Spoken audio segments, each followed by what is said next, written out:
The Florida housing crash, the truth they won't tell you, and it's happening right under our noses.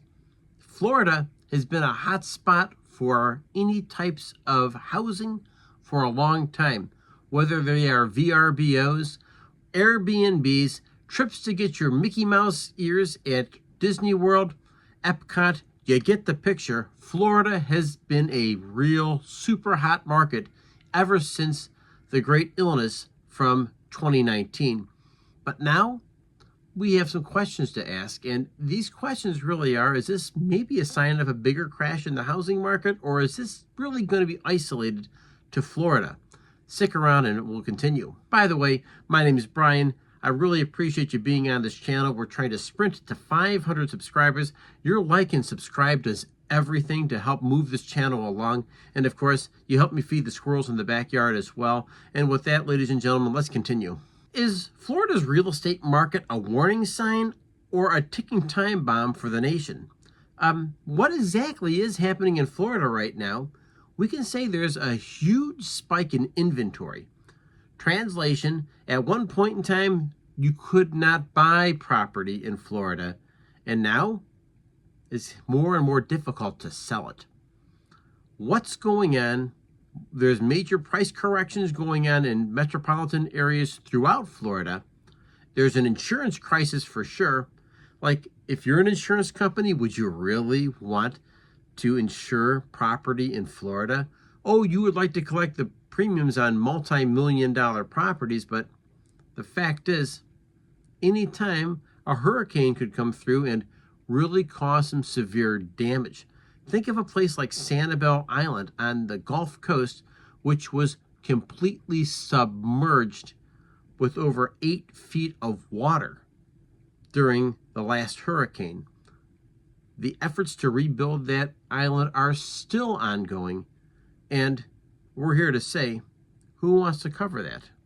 New legislation is taking place inside of Florida, too, that really affects any kind of a landlord and the people that call themselves the snowbirds, the people who show up, go down there, and leave. So much so that some people are really having a different attitude towards Florida. Some people going to modular homes with the expectation that if that modular home does get destroyed, they'll only be out $40,000 or $50,000, and they could very easily say goodbye to everything and not come back. That simple. Kind of a crazy thought versus how we've always traditionally looked at Florida, right? The bigger question we're trying to answer right now is what's going on in Florida? The inventory spike, the insurance crisis, is that going to spread throughout the United States? Think of a few different cities that have really gone through a huge boom cycle. Parallels to like Las Vegas, Austin, Texas, Phoenix, Arizona, even Nashville, Tennessee, have had tremendous spikes in residential housing, and once again, investment properties as well. Interest rates and credit are tightening tremendously. And of course, there's the other piece here, which are called zombie mortgages and commercial real estate dominoes. And the fact is that somebody owes a mortgage on a property, but nobody's paying. And people are trying to renegotiate the terms of their rates because maybe they were into a 5-year ARM, maybe they had something else going on, but the fact is, it's kind of a scary thought here, and if it's happening in Florida, maybe this is just a model, maybe it's a warning, maybe it's a tremor that there's other things going to happen in other real estate markets throughout the United States. One of the things we could really ask ourselves then is, every transaction has a winner and a loser. We have to be completely aware that this is how things work. Somebody wins and somebody loses in a transaction. And many times we try to hope that two parties win in a transaction. Rarely do two parties lose in a transaction. But how will this real estate market really play out? Well, let's check it out here, because the bottom line is institutional buyers, BlackRock, Vanguard, for instance, they could conceivably win in a crash because the Florida real estate bubble deflates quite a bit. It goes through very, very high Inflation cycles, it increases, it blows way up, only to come crashing down. That's until the next group of buyers come rushing in. This time, will it be real middle-class buyers coming in to buy real estate, or will it be the big conglomerates, the banks, the investment houses, yes, these venture capital firms looking to scrape things up here and capitalize? And if not, maybe renters are going to be priced out.